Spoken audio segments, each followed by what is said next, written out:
The Cinders of Dezu, written and read by Oliver Tonic. A tyrant king, a missing girl, and a journey through a perilous world. Join me for this completed sci-fi fantasy novel, read as an audio series. Enjoy the story from here on, or binge from the beginning with the first episode. The episodes are now available on YouTube and Spotify as a podcast. Like and subscribe if you enjoy. My audiobooks are totally free. If you'd like to donate to support my writing, though, check out my Patreon in the description. And now, back to the tale.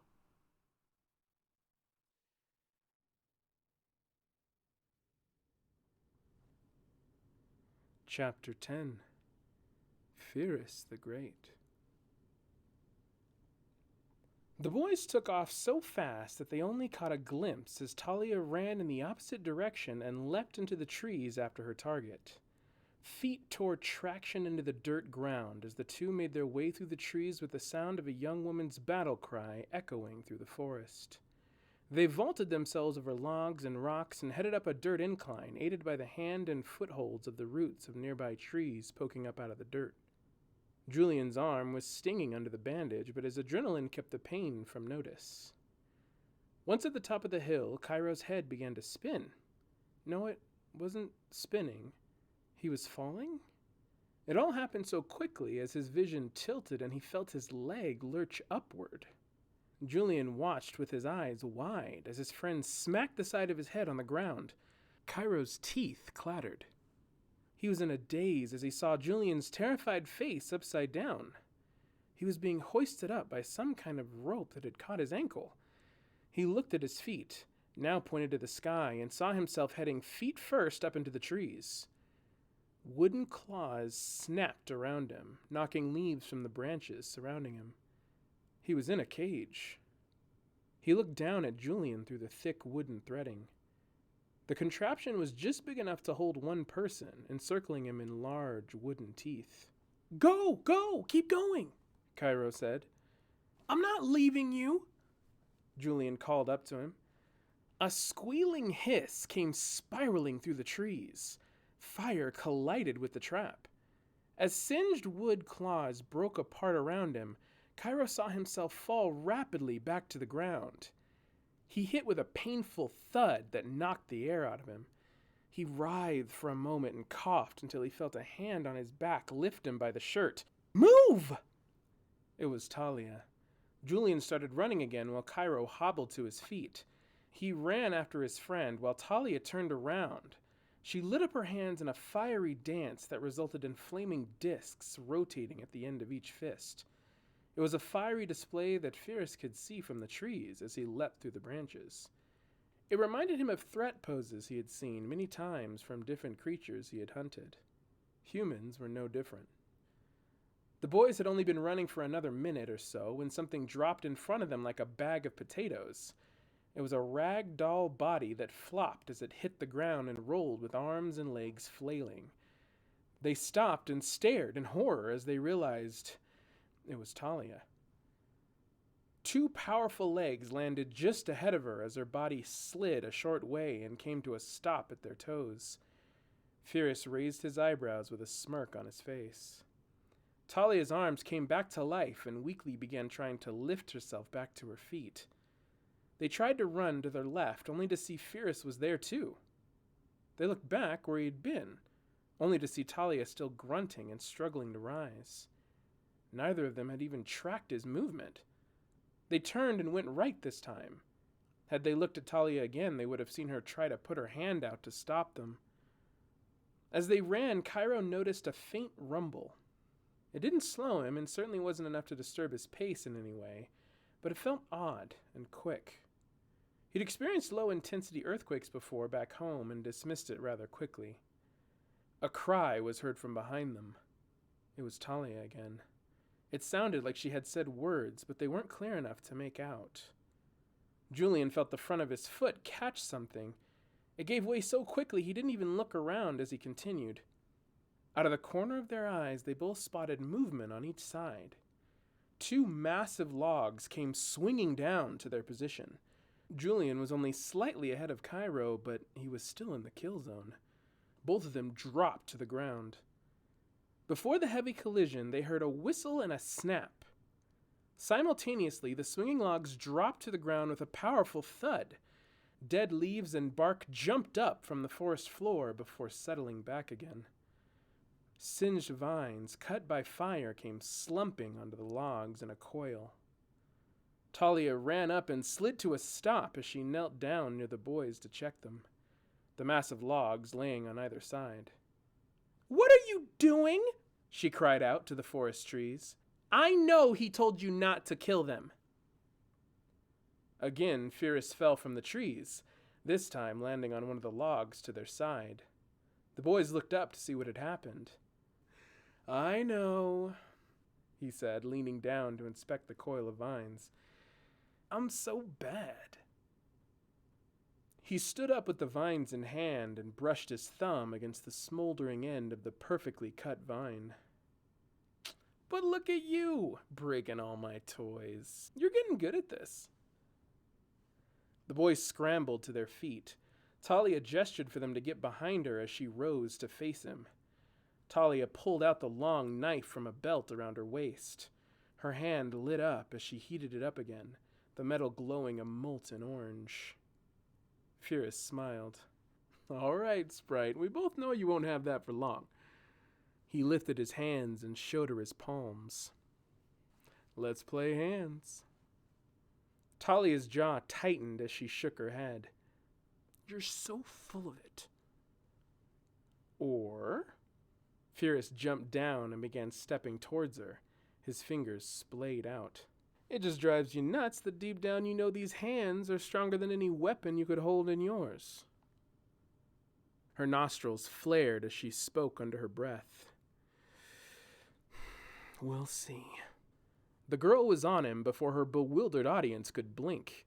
The boys watched as the orange glow painted the air in a tapestry of flurried swings. Right, and left. Firus was moving out of the way of each slice with a speed they had never seen in a person before. Talia went for his head in a sudden change-up, but he was underneath her blade. In the same motion, he had suddenly maneuvered behind her. Before she could turn around, his fist struck forcefully into her back between her shoulder blades. She stumbled forward, swinging her arms to gain her balance. "Hands," he said with a smirk. Talia whipped around and roared as she swung wildly again. Firus had a full grin as he dodged swipe after swipe. Talia grew in her fury with each desperate miss. But in her rage, she managed to shoot the boys a look before she bellowed, "Run!" The reaction was mixed. Their legs felt ready to move, and they were both stepping away in a half-turn. They just couldn't seem to move their heads to look away. The spectacle was too much. They were further mesmerized by the flames they began seeing wafting in and out of sight on Talia's arms and back. Firus was again keeping his hands up as he dodged her, clearly adding to the girl's frustration. In one mistimed swing, Talia lunged too far forward and Firus stepped to the side. Her outstretched arm holding the blade out in front of her was snatched by the elbow. Talia felt Firus's grip like a vice. Fear shot up her spine. In a single powerful motion, Firus swung his body in a pitch-perfect pose like he was on a baseball card. But instead of throwing at ground level, he pitched up in a perfect vertical. And instead of a ball, he was throwing a girl.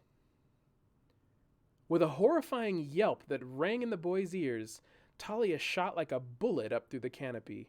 Her lingering cry quickly evaporated into the sky. Leaves sprinkled the forest floor. The boys looked up. She was nowhere to be seen. Their eyes dropped down to the hunter before them. His eyes were locked on them. He raised his eyebrows and smiled. "You two don't listen very well, do you?" From the branches dropped the spinning and fading glow of the knife.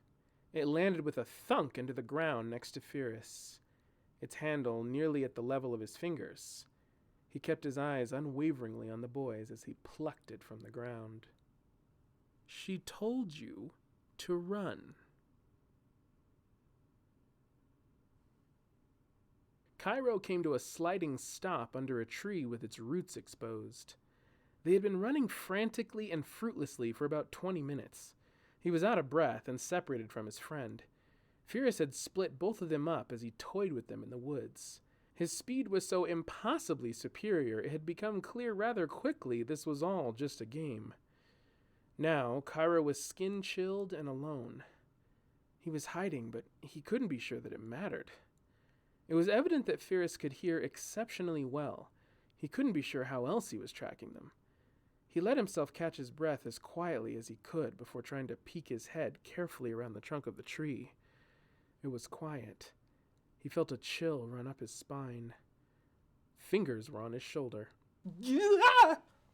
Shh! A finger was on his open mouth.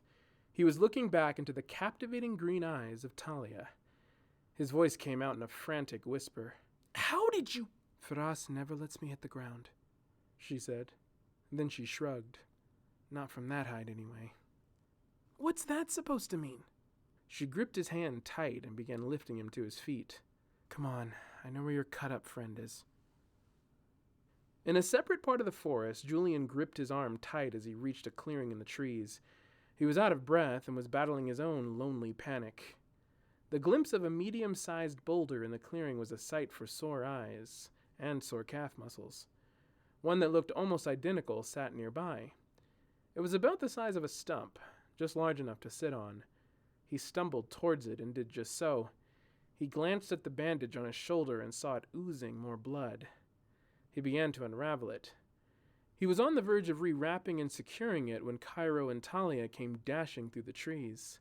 They suddenly came to an abrupt stop as Talia lifted her arm to halt Cairo in his tracks. Julian looked up at them in relief, followed quickly by surprise. Oh my, I thought you were dead. Weren't you, in the sky? Shh! Talia pressed her fingers to her lips. Her arm was held firmly in front of Cairo. He was looking at her confused. Don't move, she whispered to Julian. Her hand changed from a finger on her lips to a palm against her forehead. Her eyebrows were lifted and her eyes widened in a look that spelled disbelief. Okay, she said, staring at him. This is... okay. She turned around briefly in the direction they had just come from, then down at the ground in front of them, and then the rest of the clearing.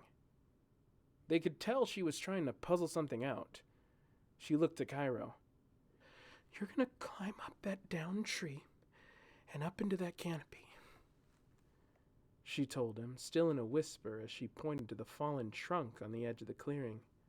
You're going to back up and hug the tree line. Pretend this whole area is a pond and you can't get wet. Cairo's eyebrows furrowed. What are you talking about? Talia immediately put her fingers to her mouth again as her nostrils flared. Okay. Cairo backed up to the tree line and began walking along its edge until he reached the downed trunk. The incline wasn't too bad. Talia spoke to Julian as Cairo was making his way up.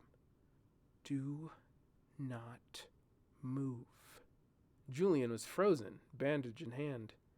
Don't talk, don't wrap yourself, don't move. Do you understand? Julian nodded very, very slowly. Talia backed up and followed Cairo up the tree. He was in the canopy now, hugging the trunk of the upright tree blocked by branches and leaves, but he could still see his friend sitting on the stone, stiff as a board. Talia came up silently and crouched on the branch next to him. What's going... She shot him a look again with her fingers to her lips. He could tell her teeth were gritted through her closed mouth. He couldn't imagine what could be so wrong. It wasn't long before Firus came through the trees. He stopped with a skid due to his superior speed, clearly caught off guard by his quarry simply sitting in front of him. Julian looked into his wary eyes but said nothing. Firus smiled. A trap? How'd you pull that off? There was no time. He spun around as he looked up into the trees. You here, Tally? He called out. You didn't have time. It can't be very good. Julian's mind was racing. What was her plan here? He was looking around at the trees in the clearing, trying to see what she'd seemed so concerned about. He looked at the floor and saw a slight indentation right in front of him that he had not noticed yet. From the trees, Cairo watched Feris pace. At the same moment as Julian, Cairo noticed the same indentation. From his higher vantage point, it looked like the roots of a tree, but they were different somehow. They were shaped oddly. Two were right next to each other, almost like lips. Cairo's eyes widened as he started to make out a shape on the ground that he hadn't seen before. Julian saw two thin holes in the ground. It looked like there was movement there, ever so slight. Maybe his eyes were deceiving him? Were they widening? Firus scoffed as he continued to look around. You know I'm not falling for this. He spun around with a stomp of his foot as if to catch someone coming up behind him. Right, little girl? Julian slowly moved his gaze over to the other boulder to his right. It methodically began to peel. Cairo could see it from his spot in the tree. That was no boulder. Julian watched as it snapped open to reveal a veiny eyeball. It had a neon yellow iris and a deep black pupil as it rolled around like a giant wet marble. It suddenly stopped, its focus narrowly on Julian. Branches cracked as Talia emerged from the canopy. Firus turned around and looked up to see her tightly gripping a vine with her other hand outstretched as she fell from the trees. Julian leapt to his feet as his seat transformed into another blazing yellow marble. His arm caught hers as she hoisted him up into the air. Firus noticed too late what was happening. He looked down at his feet to see what had looked like tree roots before sprouted teeth. In an instant, massive jaws had engulfed him in darkness. From the treetops, Cairo watched as Julian and Talia tumbled out of sight into the trees on the other side of the clearing. The massive camouflaged beast had made quick work of Feris, swallowing him in a single bite. The view of the creature was horrendous. It was partially emerged out of the ground with a face that was wide and flat. It almost took up the whole clearing. It had a series of small appendages systematically shoveling dirt as it pulled itself up out of the ground. Its body was long, with giant ribbed sections like an earthworm. Its massive body contorted to move its head and look around. His yellow eyes roved the trees as he exposed the rows of wet teeth previously hidden. The thing looked up into the treetops until it spotted Cairo. The hollow glow of the creature's eyes felt like they stared into his trembling heart, the vision of it burning into his retinas. He felt his stomach sink. Both the young man and the beast remained motionless for a quiet and still moment. Finally, the monster began to recede back into the ground. Dirt began filling up around the edges of its worm-like body, shoveled and moved by its swarm of small appendages wrapped in rings around its form. It wasn't long before his face was covered, but it still took a few minutes for the ground to settle back to a state where it appeared stable. It looked like smooth ground made up of fresh dirt when the movement finally stopped. An untrained eye would never have thought something so chaotic had occurred. After a few moments of silence, Cairo slipped down the tree trunk slowly. His feet hit the ground, his breath heavy with panic. He backed up, keeping his eyes on the spot from which the monster had emerged. I'll admit, that was... Gah! Cairo screamed as he spun around. A frightened Julian screamed in response as he stood behind Talia. She looked at both of them and nodded. Fair enough. She took a breath. I'll admit that was a bit intense, even for me. And you guys lived, which is more than I can say for others. She pointed north. I have a safe house just up the way. You'll need secure places to stay on your way, and I know some that are scattered around. We better head out before it gets dark. She started walking in the direction she pointed to. Julian and Cairo looked at each other. Cairo looked to her back as she walked. So, does this mean you're going to help us? She stopped. She heaved a big sigh without turning around. She threw her head back and looked up as she spoke. Let's not make this too much of a thing. I'm here. Let's just make the most of it. Cairo smiled and nudged Julian. See, I knew she'd come around, he said quietly. Yeah, said Julian, looking down at his bleeding arm beneath his fingers. We'll see.